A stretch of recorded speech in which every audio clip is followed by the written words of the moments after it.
사회단체들, NGO 단체들의 재밌는 캠페인들을 좀 소개를 했고, 이번에는 브랜드에서는 과연 이 난민 문제를 어떻게 바라보고 좀 어떤 해결책까지는 아니더라도 뭐 어떤 시각을 제시했는지 궁금해집니다. 네, 제가 먼저 말씀드릴 캠페인은 에어비앤비의 캠페인입니다. 혹시 에어비앤비 홈페이지 주소 아세요? airbnb.com 아닌가요? 맞을 거예요. 일단 제가 한국에서 접속을 했더니 네. co.kr로 나오긴 네. 했는데 뭐 컴으로 해도 네. 나오겠죠. 근데 에어비앤비.com이 아니라 airbnb.org라는 홈페이지가 따로 또 있어요. 별도의. 네네. 그 곳에 대해서 말씀을 드릴게요. 네네네. 보통은 그 도메인에 org를 쓰는 거는 이런 영리 기업이 아닌 뭐 비영리 조직이라던가 그렇죠. 단체라던가 기관 이런 데서 많이 쓰잖아요. 근데 에어비앤비는 누가 들어도 다 상업적인 기업인데 에어비앤비 org라는 것을 만들어냈어요. 이게 무엇을 하는 곳이냐면은 에어비앤비는 숙소를 호스팅해주는 곳이잖아요. 이 airbnb.org는 난민 호스팅을 하는 그런 곳입니다. 최근에 미국이 그 아프가니스탄에서 다 철수를 하면서 그렇죠. 굉장히 큰 위기에 빠졌잖아요. 맞습니다. 탈레반이 그 국가를 네. 점령하게 되고 거기에 대해서 뭔가 고통을 받을 것을 모두가 알기 때문에 아프간 주민들이 다 나라를 떠나고 있는 그런 상황인데 정말 매일매일 속보가 쏟아지더라고요. 정말로. 근데 이런 급박한 상황 속에서 에어비앤비 CEO인 브라이언 체스키가 트위터를 써요. 그래서 거기에 에어비앤비는 전 세계의 아프간 난민 2만 명을 무료로 수용할 계획이다 무료. 라는 사실을 밝힙니다. 그래서 난민들이 이제 에어비앤비에 등재되어 있는 숙소에 체류를 하게 되는 것이고 거기에 드는 비용은 에어비앤비 측에서 지원을 하는 방식인 거예요. 그래서 저도 궁금해서 이 내용을 좀 알아보려고 그 네. airbnb.org에 네. 들어가 봤는데 네네.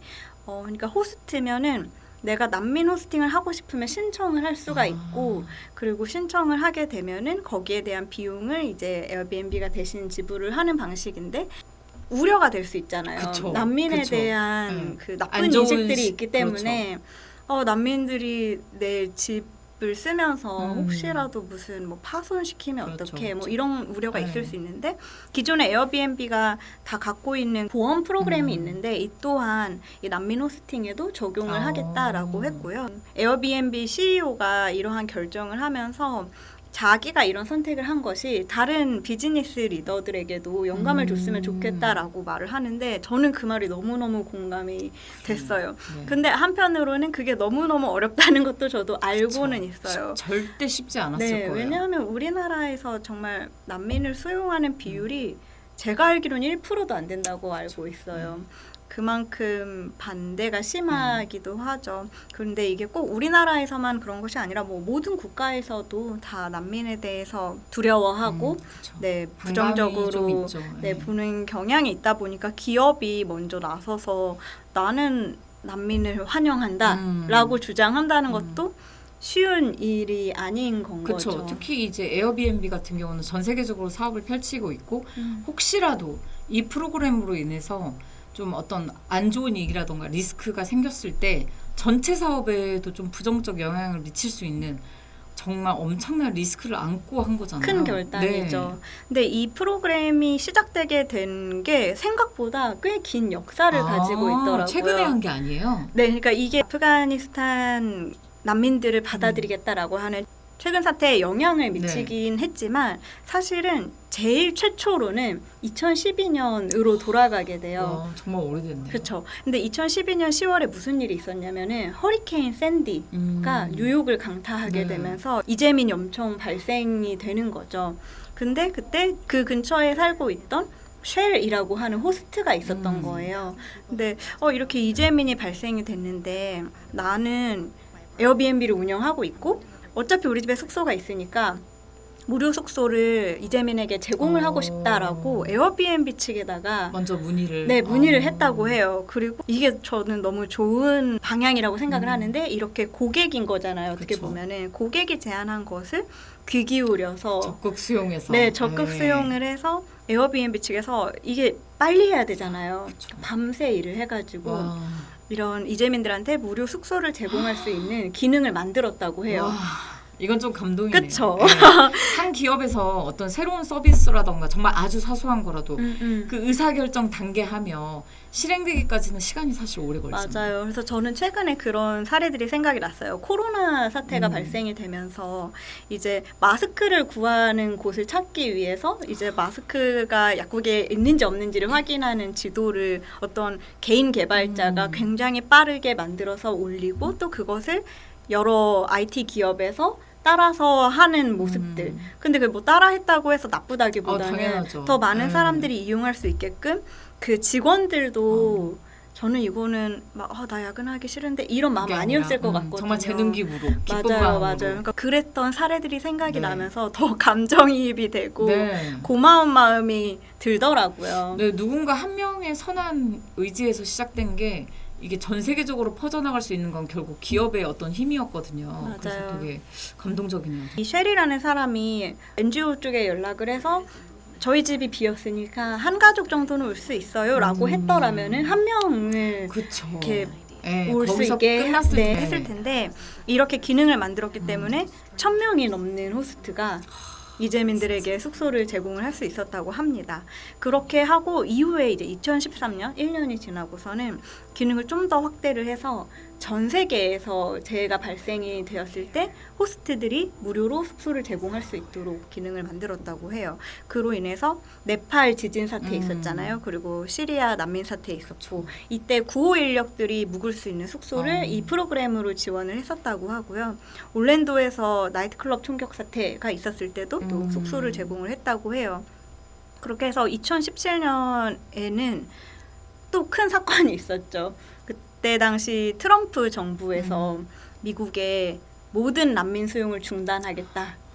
그리고 무슬림 주요 7개국 국민의 입국을 일시적으로 금지하겠다라고 하자 에어비앤비는 여기에 반기를 들고 이런 영향을 받은 사람들, 난민들에게 숙소를 제공하겠다라고 그때 난민에 대해서 구체적인 숙소 제공 이 아이디어가 나왔다고 볼 수 있을 것 같아요. 그래서 그 이후로 4년 동안 400만 달러를 국제구조위원회라는 곳에다가 기부를 해서 난민의 주거 수요를 지원하겠다라고 밝혔다고 합니다. 진짜 대단한 게 사실 기업들이 정부 눈치를 좀 많이 보잖아요. 맞아요. 국내에선 특히나 정말 뭐 작은 거 하나라도 근데 그쵸. 거기에 그렇게 반기를 들고 끝까지 본인들이 하고자 하는 방향대로 간 게 약간 신기하네요. 역시 미국인가? 네, 진짜 약간 미국인가 진짜. 그리고 그때 당시에 정부에 대해서는 그쵸 일반적인 시각 자체가 잘못됐다라는 시각이 모든 있었기 게 때문에 공감하는. 네 어쩌면 더 이런 지지가 있어서 기업들도 행동할 수 있지 네. 않았나라는 생각도 들기는 해요. 그리고 특히 이 캠페인이 중요한 게 사실 몸이 지치고 힘들고 정신적으로 피폐해졌을 때 그나마 버틸 수 있는 건 안전하고 따뜻한 집에 가서 푹 쉴 수 있는 맞아요. 그게 가장 중요하잖아요. 맞아요. 그 가장 중요한 의식주 중에 하나를 이렇게 해결할 수 있는 캠페인이어서 더 가치가 있는 것 같습니다. 그리고 너무 그 사업에 착 붙는 맞아요. 그런 지원 맞아요. 프로그램이기도 네. 하죠. 그래서 이 2017년 1월에 이런 이슈가 생기면서 6월에 본격적으로 이 프로그램 이름도 붙여요. 오픈 홈즈 프로그램이라고. 네, 그렇게 해서 공식 출범을 하게 됐고 이제 호스트 커뮤니티가 재해 피해자라던가 분쟁 지역의 난민들에게 무료로 숙소를 제공할 수 있게끔 도와줬다라고 하고요. 그 이후로도 계속해서 오픈 홈즈 프로그램을 운영을 하면서 이런 위기에 처한 사람들을 도와줬는데 여기에서 그치지 않고 우리는 이거를 좀 더 조직적으로 접근을 하겠다라고 해서 이 ORG 그러니까 비영리 단체로서 등록을 시켰더라고요. 지금도 운영되고 있는 거죠? 그럼요. 지금 아주 활발하게 운영이 되고 있죠.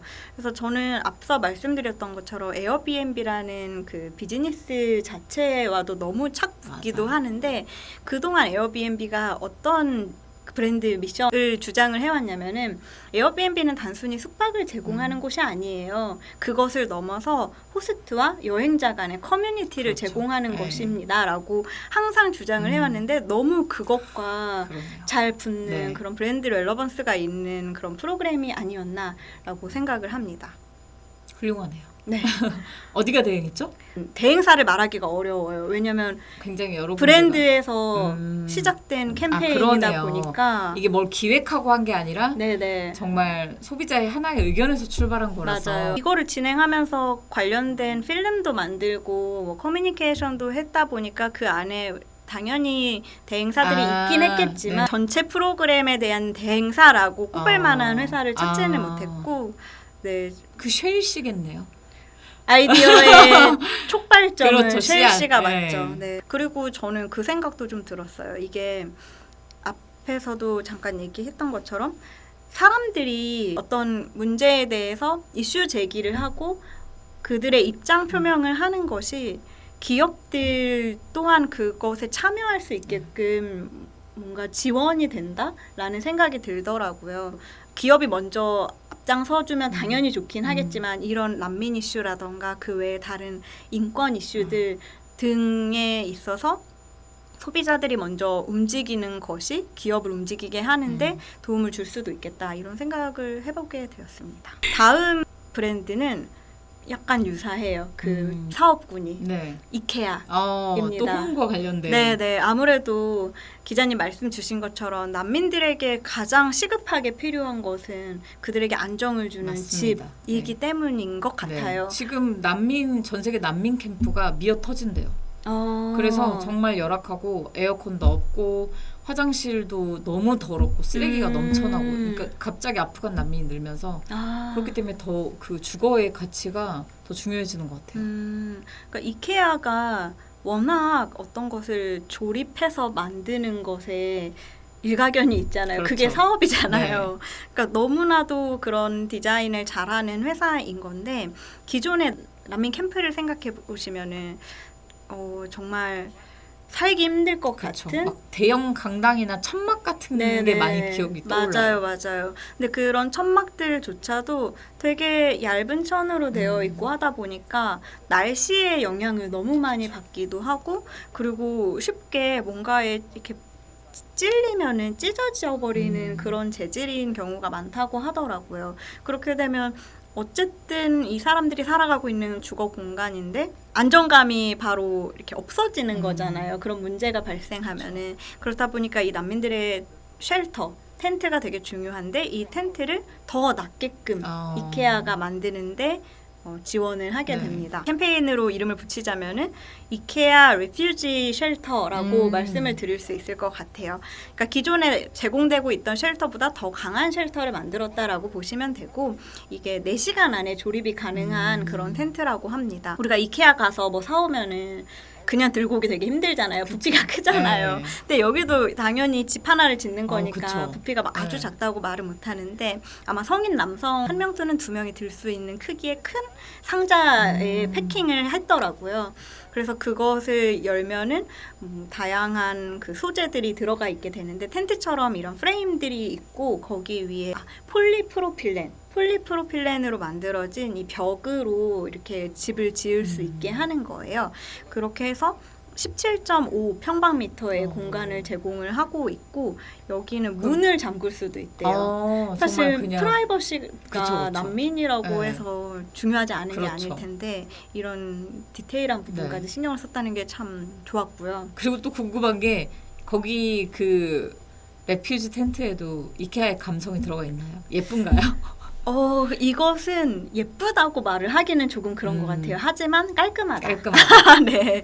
근데 기능이 그렇죠. 충분히 좋고 그리고 튼튼하다고 하니까 되게 무거울 것 같은데 폴리프로필렌 그 벽을 이렇게 드는 모습을 보여주는데 생긴 거는 약간 허술할 것 같이 좀. 아니요, 생긴 거는 좀 무거울 것처럼 생겼는데 이 나오시는 분이 영상에서 보니까 되게 가볍게 드시더라고요. 그러니까 굉장히 가벼운데 내구성이 되게 좋고요. 그리고 에너지 효율성이 좋다고 해요. 그러니까 단열재가 거기 들어가 있기도 하고 그리고 그 벽 말고 위에다가 지붕 같은 데다가 그늘을 만들어줄 수 있는 그물 같은 걸 설치할 수 있더라고요. 근데 그 그물이 또 특이한 게 열을 반사할 수가 있어서 낮에는 시원하고 밤에는 또 뭐 나름 뜻까지는 네. 어떨지 모르겠지만 네, 그런 열 효율성이 좋은 그런 소재를 사용을 했다고 해요. 그리고 이 폴리프로필렌 벽이 마모될 수도 있잖아요. 그러면은 주변에 있는 현지의 재료로 또 교체를 할 수 있게끔 하는 그런 디테일한 것까지 따져서 만들었다. 그리고 또 하나 의미 있는 거는 태양광 패널이 있대요. 신경을 많이 썼네요. 네, 왜냐하면 요즘에 이제 모두가 전기가 필요한 시대가 되었는데 거기만 전기가 없이 살아갈 수가 없잖아요. 그렇다 보니까 이제 밤에 뭐 전구의 빛을 제공을 하기도 하고 재봉을 할 수도 있고 요리를 할 수도 있고 심지어 핸드폰 충전까지도 가능하다고 합니다. 정말 하나의 작고 안전한 집을 마련해주는 의미네요. 맞아요, 맞아요. 그래서 이것은 이케아에도 이런 CSR 활동을 하는 조직을 설립을 하셨더라고요. 이케아 파운데이션이라고 하는. 그래서 거기서 함께 다른 그 NGO들과 진행을 했던 프로젝트이고 이 텐트가 2015년 6월부터 네팔, 뭐 이라크 이런 여러 가지 곳에 16,000개 정도가 배치가 되었었다고 해요. 그리고 뉴욕 현대미술관에서는 이 텐트를 영구 전시하기로 했다고 그래요? 합니다. 다음에 네. 가게 되면 꼭 봐야겠네요. 네, 저도요. 네. 가고 싶다. 너무 가고 싶네요, 진짜.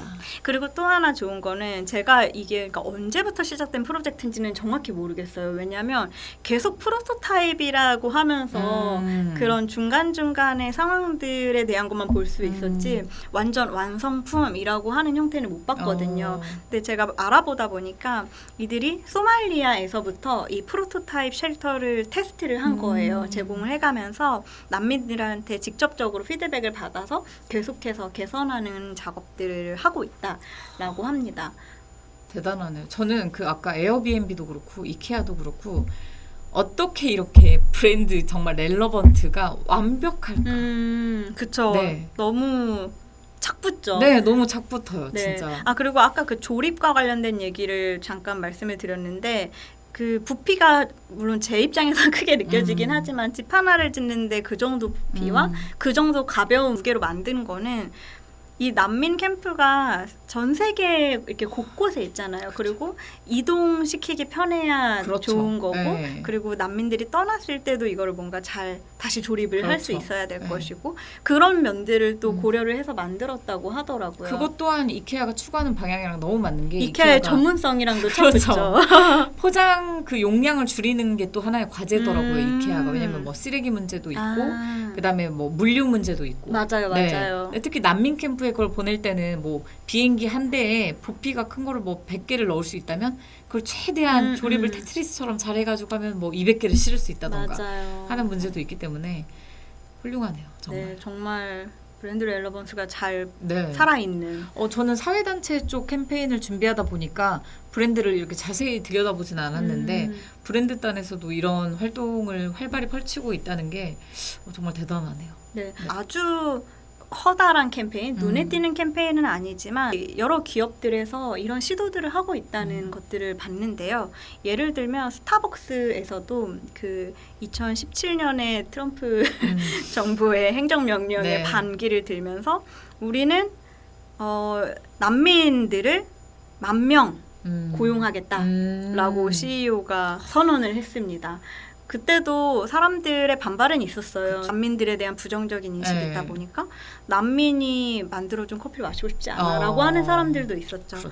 네, 그렇지만 스타벅스는 난민 고용을 계속해서 유지를 하고 있고 난민 출신의 바리스타가 그 스타벅스에서 일을 하면서 어떤 생각들을 갖고 있는지를 보여주는 그런 영상도 봤는데 되게 좋더라고요. 그러게요. 또 고용 문제가 중요한 게 난민들이 삶을 영위하려면 경제 활동을 해야 되는데 세계 대부분의 난민이 불법 체류자 신분이라고 맞아요. 하더라고요.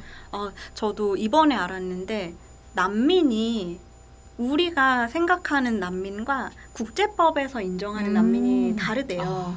그러니까 우리는 어떤 전쟁에 나가지고 그렇죠. 나라를 떠나온 사람들을 보통 난민이라고 쉽게 그렇죠. 생각을 하잖아요. 근데 이 사람들을 영어로는 displaced people이라고 말을 하고 우리가 refugee라고 말을 하는 난민은 국제법상으로 인정하는 난민인데 국제법상으로 인종, 종교, 민족 그리고 특정 사회 집단의 구성원, 신분 그리고 정치적 의견 이런 5가지 중에 어떤 하나의 이유로 박해를 받을 우려가 있어서 그 나라를 떠나온 사람을 난민이라고 칭한다고 그걸 해요. 정확히 레퓨지라고 하는군요. 그렇다고 합니다. 그래서 이 난민을 정의하는 국제법에 대해서도 이게 맞냐라는 그러게요. 네, 의견들이 분분하긴 한데 네, 어쨌든 그런 차이가 있다고 해요. 그렇다 보니까 아마 난민을 받아들이는 경우가 더 적은 게 아닐까? 그렇죠. 아 그렇게 하니까 이해가 되는 게 아까 제가 처음에 말씀드렸던 그 국제 유엔 난민 기구에서 밝혔던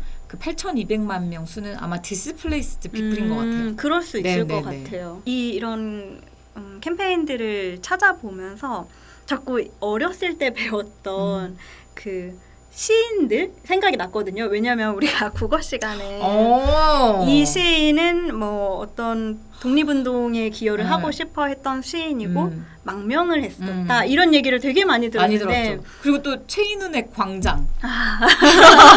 근데 그때 맞아. 당시에는 그게 무슨 뜻인지 잘 몰랐던 것 같아요. 와닿지가 않았죠. 지금 다시 이렇게 보니까 그 난민이라는 존재가 뭔가 정말 불쌍하기만 하고 뭔가 부족한 사람이 아니고 절대 아니죠. 네, 그냥 우리랑 같은 사람인데 정말 상황이 여의치 않아서 다른 곳으로 갈 수밖에 없었던 사람이다라고 정말. 보니까 더 우리가 난민에 대한 인식 개선이 필요하지 않나라는 생각을 하게 되었습니다. 그러니까 국내에서는 지금 여론이 너무 난민에 대해서 무슨 말도 꺼내기 무서울 정도로 맞아요. 좀 그런 분위기여서 좀 그런 사회적 인식 개선이 정말 필요한 것 같아요. 근데 더 마음이 아픈 거는 우리나라야말로 정말 난민이 많이 발생했던 그렇죠. 나라잖아요. 네. 전쟁으로 인해서 발생한 난민들을 가장 많이 받겠다고 했던 그 전쟁이 한국 전쟁이었다고 하더라고요. 그러니까 그만큼 많은 국가들이 우리나라가 어려웠을 때 손을 내밀어 줬는데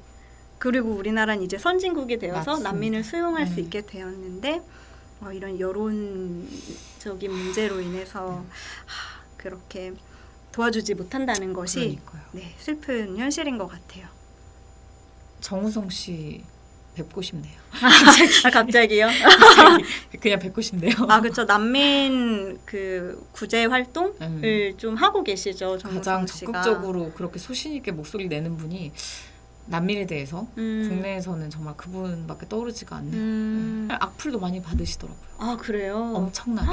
정말 네. 난민을 네. 지원한다는 이유로. 네. 근데도 끝까지 소신 있게 그렇게 말씀을 전하는 게 정말 그것 때문에 뵙고 싶은 거지 다른 뜻은 없어요.